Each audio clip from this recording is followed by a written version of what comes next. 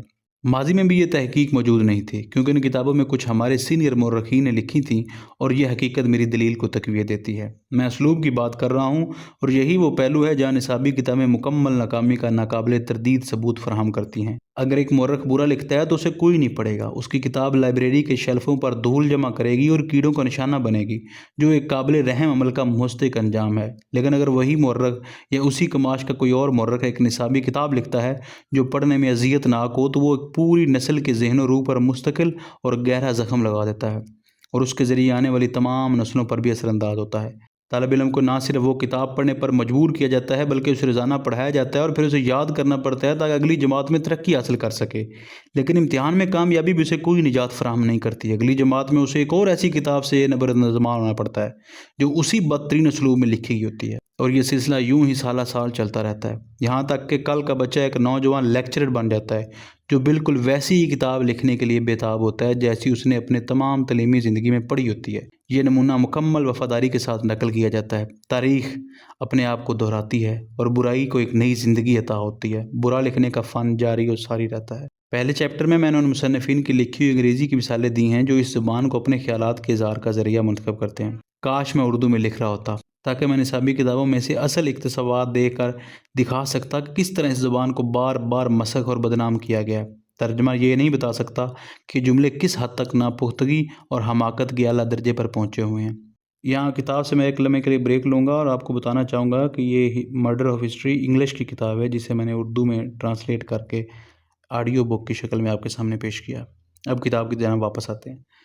مختصر طور پر، گرامر اور جملے کا ڈھانچہ جوش و خروش اور جذبے کی بھرمار میں غائب ہو جاتے ہیں۔ تحریر کے قواعد کی خلاف ورزی کی جاتی ہے۔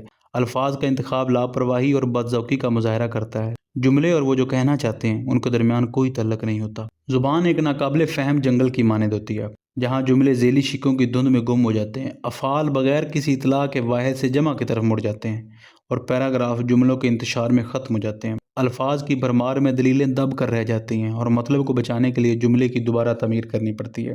نصابی کتابیں اتنی بری طرح کیوں لکھی جاتی ہیں؟ کیونکہ انہیں کسی نہ کسی زبان میں لکھنا ہوتا ہے، اور ملک نے ابھی تک قومی سطح پر اپنی زبان نہیں اپنائی۔ پہلی وجہ بظاہر معقول اور باعزت تھی، لیکن حقیقت میں منافقانہ اور غیر منطقی تھی۔ منافقانہ اس لیے کہ جس حکومت نے یہ فیصلہ کیا وہ نہ صرف اپنے کام انگریزی میں کرتی رہی، بلکہ فوج، تجارتی طبقات، اعلیٰ عدلیہ، سائنس، طب، ٹیکنالوجی اور زراعت کی جامعات اور ملک کے دیگر شعبوں کو بھی ایسا کرنے کی اجازت دی، یا کم از کم اس کی حوصلہ افزائی کی۔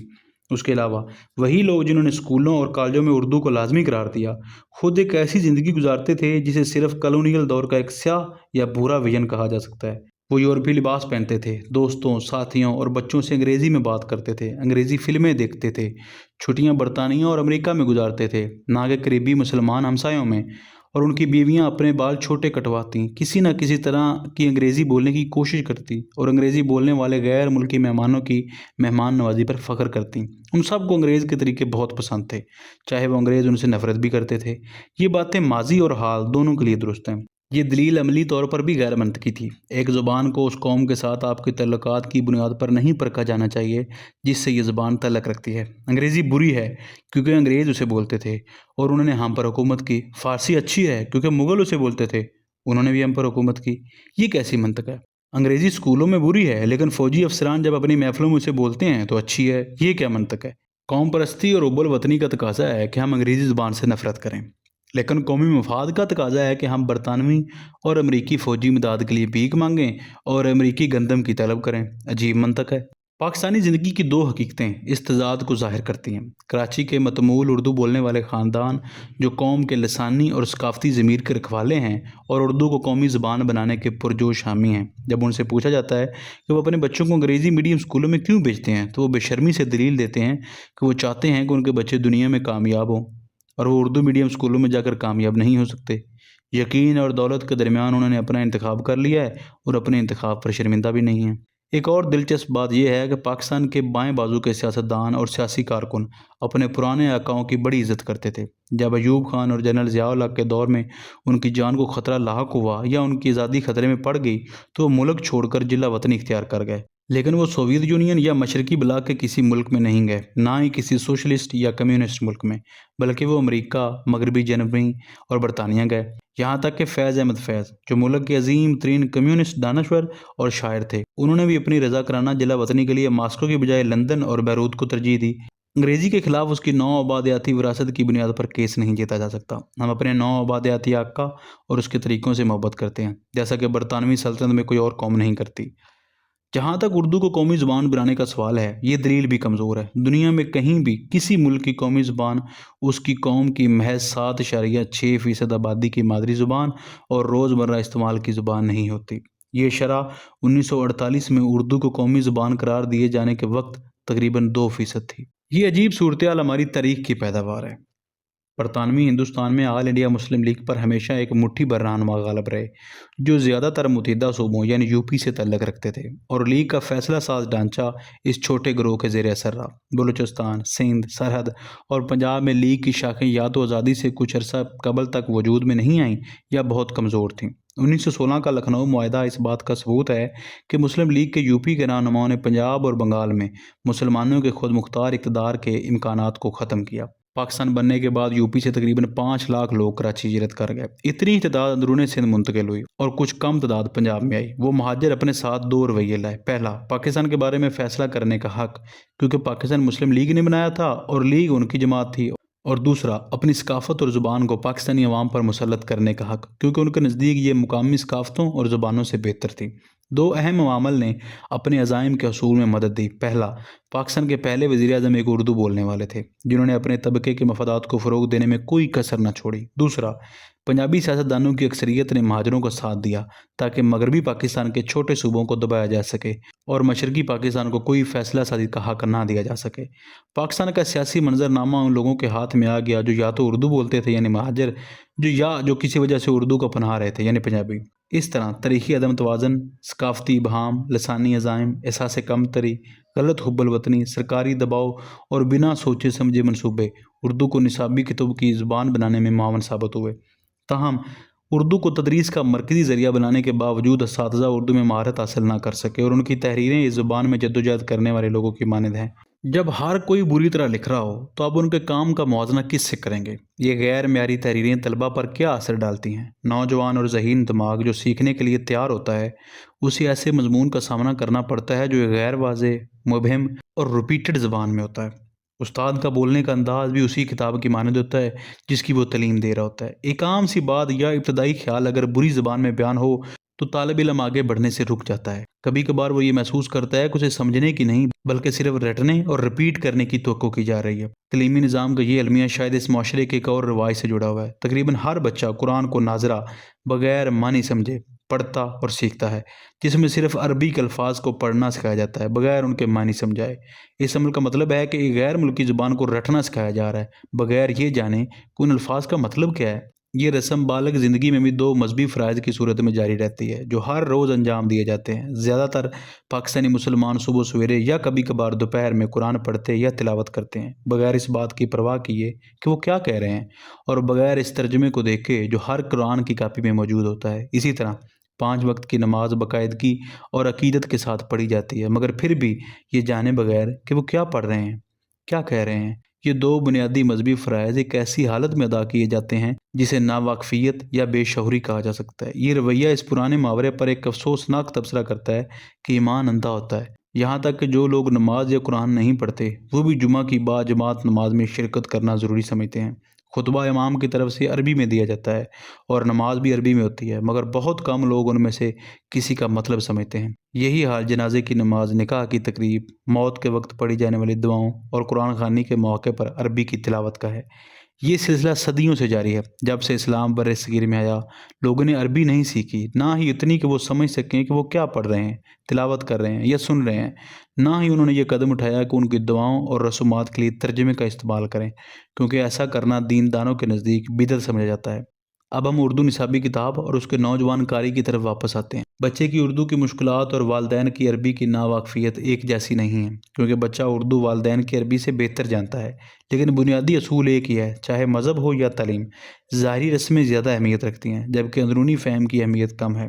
اس صورتحال کی بنیادی وجہ یہ ہے کہ ہم نے ایک اہم تعلیمی حقیقت کو بھلا دیا ہے کہ بچے کو اس کی ابتدائی تعلیم اس کی مادری زبان میں دی جانی چاہیے، لیکن اس کے امکانات مدم نظر آتے ہیں، اور پاکستانی بچے اس بات کے لیے مجبور ہیں کہ وہ خراب اردو میں تعلیم حاصل کریں۔ اس کے نتیجے میں وہ ایک ایسی زبان کے بغیر پروان چڑھتے ہیں جو انہیں اچھی طرح آتی ہو، بغیر اس علم کے جو دوسرے کے لیے قابل قبول ہو، اور بغیر اس قابلیت کے کہ وہ جو کچھ جانتے ہیں اسے صحیح زبان میں بیان کر سکیں۔ اظہار، علم اور مواصلات۔ تعلیم کے یہ تین بنیادی ستون ہیں، ایک قومی ضرورت کے قانون کے تحت معطل ہو چکے ہیں، جو کہتا ہے کہ ہمارے پاس ایک قومی زبان ہونی چاہیے، جبکہ عالمی ضرورت کا قانون جو کہتا ہے کہ ایک اچھا تعلیمی نظام ہونا چاہیے، قومی مفاد کے نام پر منسوخ کر دیا گیا ہے۔ ہم حب الوطنی کے نام پر کیا کیا جرائم کر رہے ہیں۔ یہ دو اہم ذرائع ہیں جن کے ذریعے نصابی کتب کے منصوبہ ساز اور مصنفین تعلیمی نظام کو تباہ کرتے ہیں: قدرتی جہالت اور سوچی سمجھی حکمت عملی۔ پہلا نتیجہ ذہنی سستی، علم کی کمی، حقائق تلاش نہ کرنے کی ناکامی، صحیح اور غلط کے درمیان فرق نہ کر سکنے، اور اس خود پسندی کا ہے کہ جو وہ جانتے ہیں وہی سچ ہے۔ اگر یہ محض جہالت ہوتی، ایک قسم کی معصومیت، تو اسے دور کیا جا سکتا تھا کہ ان کو مجبور کیا جاتا ہے کہ وہ علم حاصل کریں اور اپنی پڑھائی کو بہتر بنائیں۔ لیکن یہاں کچھ زیادہ ہے، محض سادہ، بے مقصد، مدھم جہالت سے جو یہاں کام کر رہی ہے۔ اگر یہ صرف وہی ہوتی تو حکومت دوسرے پروفیسروں کو ملازمت پر رکھ لیتی یا نجی مصنفین کی کتابیں مقرر کردہ نصابی کتب کی جگہ لے لیتی، لیکن ایسا نہیں ہوا۔ ایسا اس لیے نہیں ہوا کہ جہالت کو خاص طور پر تلاش کیا گیا اور پھر دانستہ طور پر نوجوان ذہن کو ایک منصوبہ بند مقصد کے ساتھ جوڑ دیا گیا، بونے اور پانی دینے کے لیے۔ مقصد یہ ہے کہ ایسی نسل پیدا کی جائے جس میں یہ خصوصیات ہوں: تابع داری، سوالات کرنے کی نااہلی، خوشگوار فریب میں مبتلا ہونے کی صلاحیت، اندھی تلقید میں فخر، اوپر سے ہدایت قبول کرنے کی آمادگی، چیزوں کو حکم سے پسند یا ناپسند کرنے کی تیزی، اپنے علم میں موجود خلا کو نظر انداز کرنے کا رجحان، خیالی دنیا میں رہنے کا لطف، جھوٹے بہانوں کی اعلیٰ قیمت میں یقین۔ میں اس الزام کی سنگینی سے آگاہ ہوں جو میں لگا رہا ہوں۔ میں اب اس الزام کو ثابت کروں گا ان مصنفین کے محرکات اور مجبوریوں کی کھوج لگائے بغیر، جو کہ دلچسپ ہو سکتا ہے لیکن اس سے میرا مقدمہ کمزور ہو جائے گا، بلکہ میں قاری کو ان اشیاء کی فہرست پیش کروں گا جو کتابیں شامل کرتی ہیں یا وہ رویے جنہیں وہ اپناتی ہیں اور پھیلاتی ہیں، اور ان اشیاء کی فہرست بھی دوں گا جنہیں کتابیں جان بوجھ کر نہیں بتاتی۔ اس حصے میں کتابوں کے مندرجات اور ان کی تعلیمات پر غور کروں گا۔ اگلے حصے میں ان چیزوں کا جائزہ لوں گا جنہیں یہ کتابیں شامل نہیں کرتی اور بتانے میں ناکام رہتی ہیں، ان کا منفی تعاون نصابی کتابیں طلباء اور ان کے ذریعے قوم کو درج ذیل پیغامات دیتی ہیں۔ نمبر 1، برسر اقتدار حکومت کی پیروی کریں۔ نصابی کتاب کی تیاری کا قریبی تعلق اس دور کے ساتھ ہوتا ہے جس میں یہ تیار اور شائع کی جاتی ہے۔ ریاست کے ستونوں، بیوروکریسی اور سیاسی یا فوجی حکمرانوں کے ساتھ یہ گہرا تعلق ناگزیر ہے۔ جب کتاب کو حکومت کے اہلکار منصوبہ ساز بناتے ہیں، سرکاری ملازم اساتذہ لکھتے ہیں اور مرتب کرتے ہیں، فیڈرل وزارت تعلیم کی کمیٹی اس کی منظوری دیتی ہے اور ایک سرکاری ادارہ اسے جاری کرتا ہے، اس طرح نصابی کتاب کی نوعیت کو سمجھنا آسان ہے۔ لیکن کیا نجی کتابوں کے بارے میں جو تجارتی پبلشرز کے ذریعے شائع ہوتی ہیں وہ بھی عمومی نمونہ کی پیروی کرتی ہیں؟ کیوں؟ اس کی 4 اہم وجوہات ہیں۔ نمبر 1، ان کتابوں کے مصنفین کالج یا یونیورسٹی کے اساتذہ ہوتے ہیں، اور چونکہ سرکاری کنٹرول میں ہوتے ہیں اس لیے انہیں سرکاری موقف کے خلاف لکھنے کی آزادی نہیں ہوتی۔ 2، حکومتی جماعت 1 تا 12 اور یونیورسٹیاں جماعت 13 تا 14 BA کے لیے نصاب تیار کرتی ہیں۔ یہ نصاب مطالعے کے موضوعات یا میدانوں کی تعریف سے آگے بڑھ جاتے ہیں۔ وہ درست حدود متعین کرتے ہیں اور پیشکش کے طریقے طے کرتے ہیں۔ یہ سب نظریاتی بنیاد پر ہوتا ہے۔ اگر کوئی نجی مصنف نصاب کے مطابق کتاب لکھتا ہے تو اس کی کتاب سرکاری نصابوں سے مختلف نہیں ہوگی۔ اگر وہ ایک آزاد کتاب تیار کرتا ہے جو مقرر کردہ ہدایات کو نظر انداز کرتی ہے اور سچائی بیان کرتی ہے تو کوئی بھی اسکول یا کالج اسے استعمال کرنے کی اجازت نہیں دے گا۔ میں نے پہلے ہی نصابی کتاب بورڈ کے چیئرمینوں کا حوالہ دیا ہے جنہوں نے سب کو خبردار کیا کہ کسی بھی کتاب کو نہ خریدیں جو صوبے کے نصابی کتاب بورڈ نے جاری نہیں کی۔ 3، اگر معجزہ ہو جائے اور کوئی اسکول نجی کتاب کو تجویز کر دے تو پوری جماعت امتحان میں ناکام ہو جائے گی۔ کیونکہ انہوں نے اپنی تحریر میں حکومت کے نصاب اور سرکاری کتاب میں موجود مواد کے برعکس کچھ لکھا۔ یہ وہ بات ہے جو ایک اسکول کی استانی نے مجھے اس وقت بتائی جب میں نے اسے 8ویں جماعت کی کتاب میں موجود غلطیوں کی نشاندہی کی جو میری بھانجی پڑھ رہی تھی۔ اگر بچی امتحان میں لکھتی کہ شملہ ڈیپوٹیشن کی قیادت آغا خان نے کی نہ کہ نواب محسن ملک نے، تو امتحان لینے والا اسے فیل کر دیتا، کیونکہ پنجاب ٹیکسٹ بک بورڈ کا کہنا ہے کہ قیادت محسن الملک نے کی۔ اس معاملے پر بحث نہیں ہو سکتی تھی۔ یہ ظاہر کرتا ہے کہ حکومت کی تعلیمی پالیسی سچی تاریخ کو کس حد تک روکتی ہے۔ نمبر 4، کوئی بھی آزاد کتاب اس لیے نہیں لکھتا کیونکہ الف وہ حکومت سے ڈرتا ہے۔ جب حکمران حکومت کو ریاست کے ساتھ خلط ملط کر دیتے ہیں تو وہ اختلافات کو غداری سمجھتے ہیں یا کم از کم بغاوت کے طور پر دیکھتے ہیں، جس پر وہ قانون کے مطابق کارروائی کرتے ہیں۔ خوف ہمیں سب کو بزدل بنا دیتا ہے، تاریخ جائے پہاڑ میں۔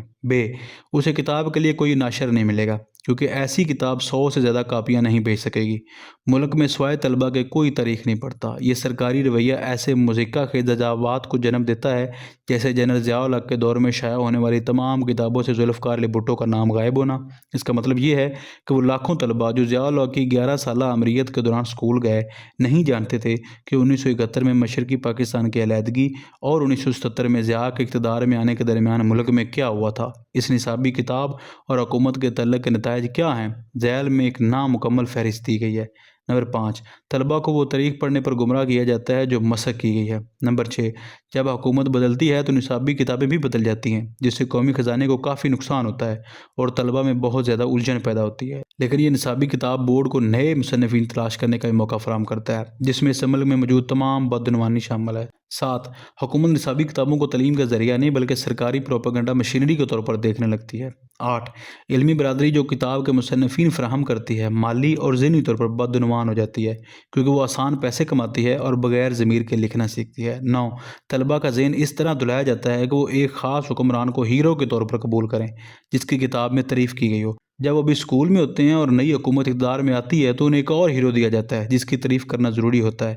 ان کی ذہنی حالت کی وضاحت کے لیے الجھن ایک کمزور لفظ ہے۔ 10، وہ پروفیسر جو اسلام آباد کے حکمرانوں کی ان مسلسل تعریفوں کو لکھتے ہیں ذہنی طور پر مفلوج ہو جاتے ہیں اور مورخ ہونے کی بجائے پریس نوٹس لکھنے والے بن جاتے ہیں اور آخرکار احمق بن جاتے ہیں۔ 11، دنیا ہم پر ہنستی ہے، خاص طور پر وہ امریکی ماہرین جن پر ہم اپنی تعلیمی پالیسی کی تشکیل کے لیے انحصار کرتے ہیں، اور عالمی بینک کے مشیر وہ تمام قرض دہندگان جو حکومت کی دعوت پر پاکستان آتے ہیں تاکہ ہمارے تعلیمی نظام کا مطالعہ کر سکیں۔ یہ سب اچھی طرح سے واقف ہیں کہ برطانیہ کے اسکولوں کی کتابوں میں مسز تھیچر کا ذکر ان کی ریٹائرمنٹ کے بعد بھی نہیں ہے، اور فرانس کی نصابی کتابوں میں صدر میتراں کا نام اس وقت بھی شامل نہیں ہوتا جب وہ ابھی عہدے پر ہوں، اور اسی طرح دیگر مثالیں۔ یہ سب پاکستان کی حکومت اور عوام کے بارے میں جلد ہی ایک رائے قائم کر لیتے ہیں جو وہ ہمارے ملک میں رہتے ہوئے کبھی ظاہر نہیں کرتے۔